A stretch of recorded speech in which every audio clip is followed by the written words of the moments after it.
Alhamdulillahi wa kafa wassalatu wassalam ala ibadihi allazi nastafa khasusan ala afdalihim wa khatamin nabiyyin Muhammadin lil amin wa ala alihi wa sahbihi ajmain wa ba.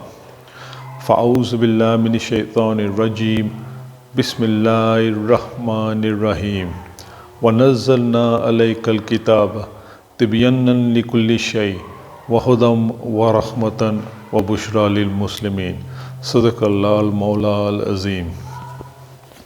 Assalamu alaikum, my dear brothers and sisters. Welcome back to the Hijrah channel as I send you peace, love and blessings from my home village here in Azad, Kashmir. I hope you are all well, inshallah. In my previous episode, we talked about Gog and Magog, Ya'juj wa Ma'juj, and we identify that Bani Israel, the children of Israel, who were expelled from the Holy Land and were banned by Allah Almighty, that they could never return to reclaim the Holy Land as their own until Gog and Magog are released into the world. Historic events verify and confirm that in 1917 a British army entered into Jerusalem and captured the Holy Land. And of course, between 1917 and 1948, the Holy Land was transferred slowly but surely, inevitably, to what we believe is the Jewish people, and subsequently a state of Israel was born in 1947, 1948. We spoke about a verse in Surah Al-Anbiya, which is what I've just described now. وَحَرَامٌ عَلَىٰ قَرْيَةٍ أَهْلَكْنَاهَا أَنَّهُمْ لَا يَرْجِعُونَ حَتَّى إِذَا فُتِحَتْ يَأْجُوجُ وَمَأْجُوجُ وَهُمْ مِنْ كُلِّ هَدْبٍ يَنْسِلُونَ. That Gog and Magog will assist these people in returning to that town that Allah subhanahu wa ta'ala destroyed. And they will spread out in all directions. وَهُمْ مِنْ كُلِّ هَدْبٍ يَنْسِلُونَ. And of course we look at British history and the history of the Europeans, and we went back all the way back to 700 AD, and all we see is a group of people in various tribes, one group of people that split into numerous tribes, and since that time up until now, all they have been doing is waging war upon each other, climbing over each other, and they have spread out across the whole world. And today they dominate and control the whole world in what seems to be an indestructible power. And we believe that this is the world order of Gog and Magog. The second time Allah subhanahu wa ta'ala refers to Gog and Magog in the Holy Quran, and there are only two times, remember, to give us clues about who these people are, is in Surah Al-Kahf, in which Allah subhanahu wa ta'ala speaks about Zulqarnain, the great traveler, who traveled to both ends of the land. And during one of his journeys, his final journey north, between two mountains, he comes across a pass in which he finds a group of people who plead with him, who beg him to help and assist them, to protect them from Gog and Magog, who are living behind this mountain, because they are causing fasad, corruption in the land.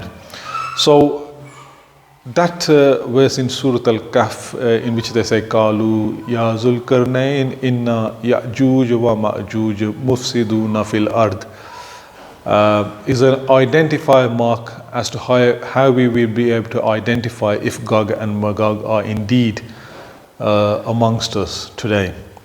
And we notice, having reread history, again, particularly when we look at British history, who in the last 120 years have revamped the way the world has been living for centuries, and in such a short space of time, in only a matter of 100 years, they have turned the world upside down and back to front.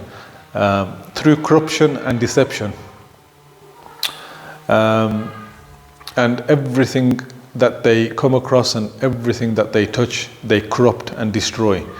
And of course, you can look at history. You can research about the Anglo-Saxons and the Vikings and the modern day Europeans and what most would call as modern Western civilization. All they have done is wage war upon themselves and particularly upon those with faith.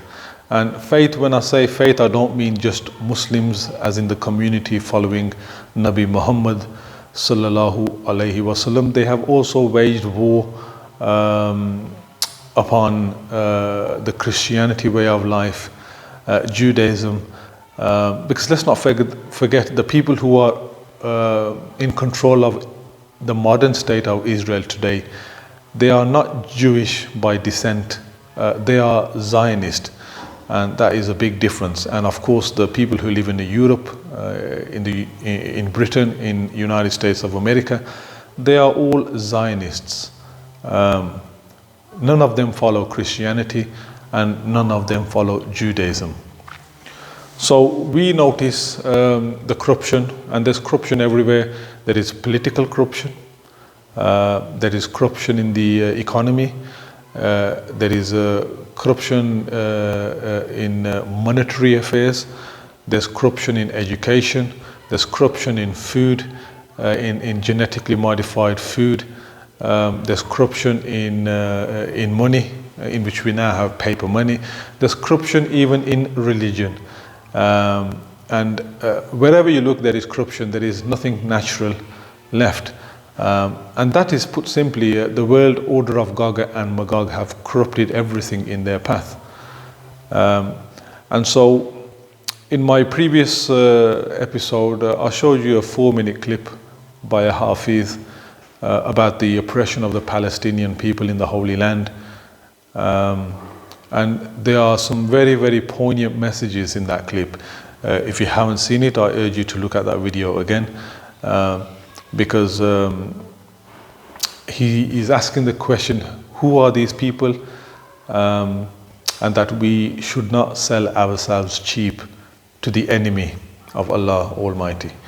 And so that's why I saw it as an absolute urgency and an absolute necessity to make hijrah, to emigrate out of Britain and leave Britain, because the civilization of Gog and Magog, their aims and objectives are to make the whole world live a way of life like they do, which is a corrupted way of life and not a natural way of life. And now, of course, the diseases that they are bringing into the world, of course, deliberately, they want us all to die the same way as well, an unnatural way of dying too. And it doesn't stop there either. So this is why I left Britain. And of course, one entity, which is one of the 10 major signs of the last hour of Judgment Day, is Gog and Magog, Ya'juj wa Ma'juj. The other one is Dajjal, the Antichrist, or the false Messiah. And again, he is very, very closely linked to the island of Britain. And in a prominent ahadith, during the lifetime of the Prophet sallallahu alaihi wasallam, a Christian man named Tamim ad-Dari, whether it was a vision or a real event, came across and met Dajjal in person. You need to look at this ahadith, commonly referred to as the ahadith of Tamim ad-Dari. One of the questions Dajjal asked Tamim ad-Dari was linked to the Sea of Galilee. And Dajjal, the Antichrist, said that this sea would eventually dry up. In other ahadiths which are linked to Gog and Magog, they have a close link to the Sea of Galilee. And in one ahadith, it speaks about how Gog and Magog would rinse the Sea of Galilee dry. If you were to look at the Sea of Galilee, the level of water in that sea today, it's almost totally dry. that is one identifier or identification mark to tell us that yes, Gog and Magog are indeed present amongst us, and they are already in this world, because the Hadith talks about Sea of Galilee, and Gog and Magog would consume it dry, and of course it's dry now.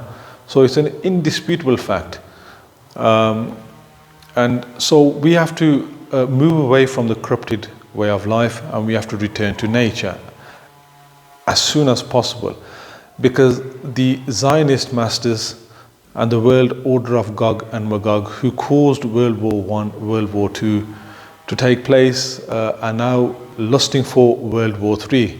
And many military analysts have been expecting World War III, a nuclear war, for many years now. And with each major event that is occurring in the world now, with each major conflict, we are inching a step closer towards World War III, in which I have to admit from my research, Europe, Britain, and United States of America will cease to exist, or would become virtually non-existent after this war. So those of you who are living in Europe or Britain or the United States, I think you need to think carefully as to which side of history you want to be on.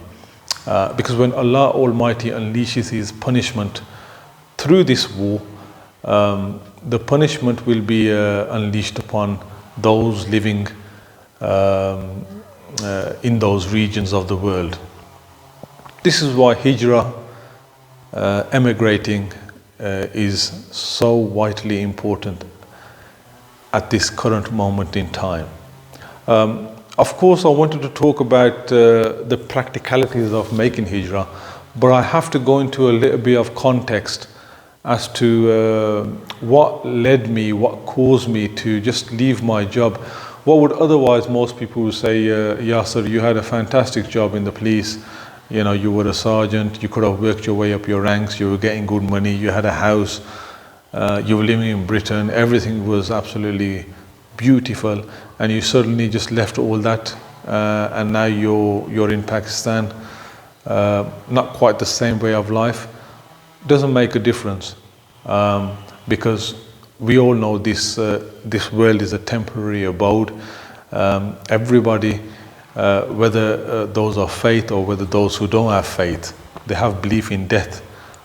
Nobody can stop death, and we will be leaving this world. So we really need to start thinking.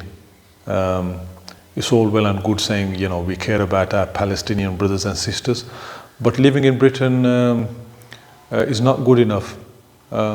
Boycotting McDonald's or all these other companies which are related to Israel, for me, in my eyes, and this is my opinion, you can disagree, is all well and good, but you're living in a Zionist state, Britain.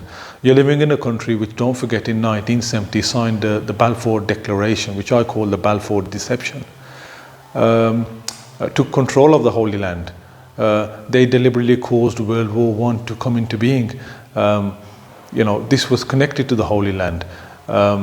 They deliberately dismantled the Ottoman Khilafah state, the last Khilafah state of Islam, in order to obtain Jerusalem and the Holy Land. They deliberately took control of the Arabian Peninsula and subsequently renamed it Saudi Arabia after they found Abdul Aziz bin Saud and put him in charge and custodian of the two Haramains, Makkah and Medina. This is very interesting history, but it's factual, true facts which you need to know. And then, of course, between the World War I and World War II, they needed Hitler into being, which became a threat to the Jews of the world, so they can bring back the Jews to the Holy Land. And only then were they able to create a state of Israel. And so World War I, World War II was a strategic objective, all connected with the Holy Land. And of course, Britain played a very, very big part in this. And of course, 9/11, which is an open secret, vast majority of the people know about that. But again, that event was connected, and the beneficiary was, of course, Israel.